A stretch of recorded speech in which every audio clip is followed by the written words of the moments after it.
Hello guys, welcome to my YouTube channel. My name is Preeti. Today I'm coming with new topic that is epidemiology. Uses of epidemiology जो आज हम epidemiology में uses of epidemiology के बारे में discuss करने वाले हैं. Let's start with the introduction. So the term epidemiology is derived from Greek word epidemics. Epi means among या upon and demos means study of population या pupils and logos means scientific study.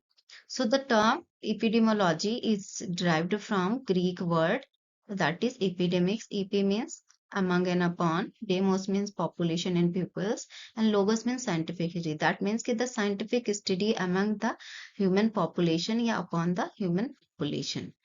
जिसमें हम scientifically human population के बारे में study करते हैं.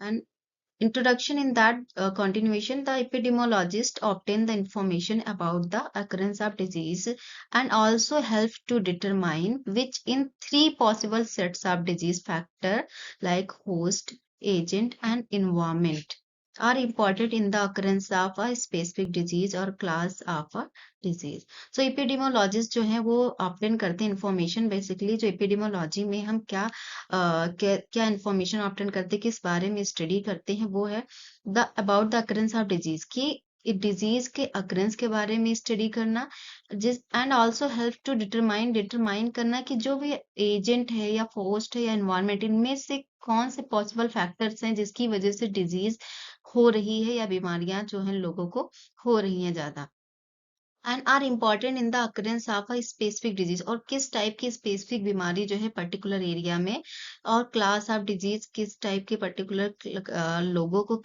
या ओल्ड एज को या क्या कह सकते हैं वुमेन को या मेल को किस टाइप के जो बीमारी है किन लोगों को ज्यादा अफेक्ट कर रही है, उस सब चीजों के बारे में स्टडी की जाती है through epidemiology.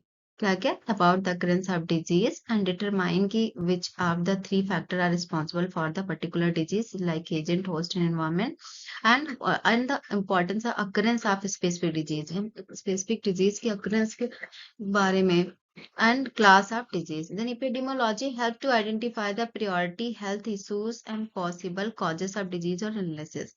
Epidemiology also help to identify the priority health issues कि किस टाइप की प्रॉब्लम करंट में अभी पॉपुलेशन में देखी जा रही है करंटली, एंड पॉसिबल कॉजेस क्या है उस पर्टिकुलर डिजीज के और इलनेसेस के, क्या एक्चुअल में कॉजेस है उसको फाइंड आउट करने में, आइडेंटिफाई करने में भी epidemiology हेल्प करती है.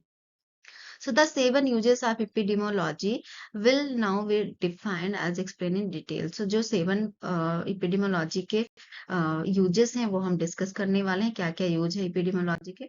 So first one is to study the historical, the rise and fall of disease in the population. First use क्या है कि हमें इससे हमें स्टडी कर सकते हैं हिस्टोरिकली, ये हम पता कर सकते हैं कि कौन सी बीमारी जो है पॉपुलेशन में अभी राइज यानी ज्यादा है, एंड कौन सी बीमारी जो है अभी करंट टाइम में किस टाइप की डिजीज जो है वो उसका वो कम है. So study of disease profile, basically हम इसमें डिजीज प्रोफाइल देखते हैं, and time trends in the human population कि करंट में अभी किस टाइप की बीमारी जो है या डिजीज जो है ज्यादा देखने को मिल रही है, एंड कितने लंबे समय तक वो पर्टिकुलर पॉपुलेशन या ह्यूमन को अफेक्ट कर रही है.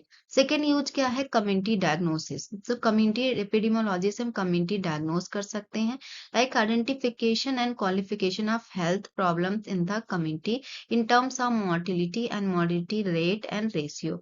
So community हम diagnose कर सकते हैं, कैसे कर सकते हैं, identification करके and qualification करके health problems in the community में किस टाइप की health problem ज्यादा है, in the term of mortality किस टाइप की disease की वजह से mortality rate ज्यादा बढ़ रही है या morbidity rate ज्यादा बढ़ रही है या ratio उसका ज्यादा हो रहा है या फिर कम हो रहा है. इससे हम क्या कर सकते हैं, कम्युनिटी डायग्नोस कर सकते हैं कि किस टाइप की बीमारी जो है पर्टिकुलर जगहों पे या एरिया में या टाइम पीरियड में कौन सी बीमारी जो है ज्यादा या डिजीज जो है वो ज्यादा देखने को मिल रही है.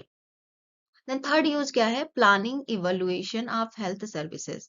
सो जैसे कि हमें क्या कर सकते हैं कि हमें पता चल जाएगा कि this type of disease is mostly occurring in the particular place, या ये इन लोगों को ज्यादा इफेक्ट करी, वुमेन्स आर मोस्टली अफेक्टेड या मेंस आर अफेक्टेड, तो उसके according through the epidemiology we can plan and evaluate the health services. तो epidemiology information about the distribution of health problem, कि जो भी प्रॉब्लम है वो कितना डिस्ट्रीब्यूटेड है, कितनी एरिया तक distributed over a time and place, मतलब कि कितने लंबे समय तक चली आ रही है और कितनी उसने पर्टिकुलर एरिया या प्लेस को उसने कवर कर रखा है।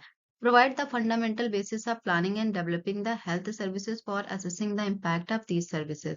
तो इसके अकॉर्डिंग हम क्या कर सकते हैं, प्लान कर सकते हैं एंड हेल्थ सर्विसेज को डेवलप कर सकते हैं, जिससे जो इसके इम्पैक्ट है, जो इम्पैक्ट ऑफ दीज सर्विसेज जो है वो हम असेस कर सकते हैं कि किस टाइप की सर्विसेज दी जाए जिससे लोगों की हेल्थ प्रॉब्लम को सही किया जाए। Then fourth one, evaluation of individual risk chance. So through the epidemiology, we can also evaluate the individual risk and chance कि किस टाइप का रिस्क लोगों को ज्यादा हो सकता है। तो epidemiologists calculate the relative risk and attribute risk for factor related to causes of disease। कि epidemiologist इसके थ्रू क्या कर सकता है, रिलेटिवली रिस्क क्या है, एट्रीब्यूटिव रिस्क क्या है, किस टाइप की बीमारी है, कहाँ पे ज्यादा हो रही, किस प्लेस पे हो रही, किन लोगों को ज्यादा अफेक्ट कर रही है।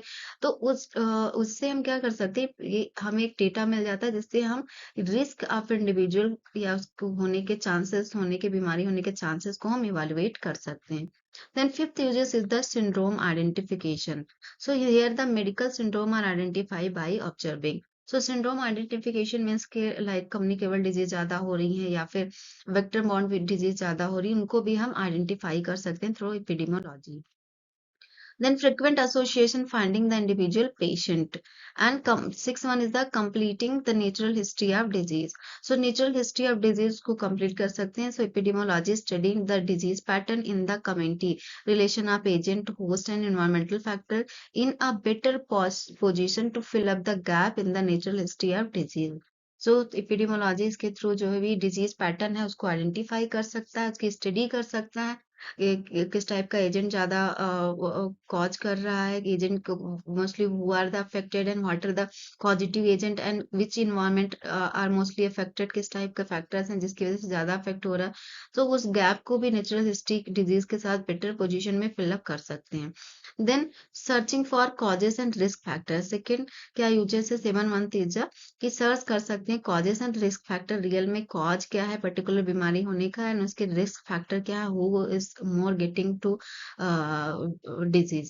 So epidemiology by relating the disease to interpopulation differences and other attribute tries to identify the cause of disease. So epidemiology by relating disease interpopulation differences के थ्रू सर्च कर सकता है कॉजेस एंड अदर कुछ attributes and tries to identify the cause and disease को search करना जिसके according हम planning health services and develop कर सकें।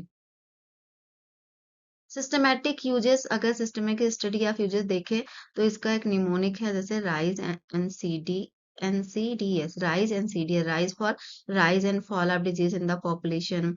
Second, I is for the individual risk identify करना. S is for syndrome identification करना. E is for evaluation of services. N is for natural history of disease completion. Then C is for community diagnosis and treatment, and D is for determinants identification, and S is for strategy development of planning and implementation. So ये mnemonic है, इसके according भी systematically हम uses of epidemiology को याद कर सकते हैं। So I have took this topic के पास and Sabir P. some advanced nursing practice books. Thank you for watching my video. I hope you all have understand. मिलते हैं next video.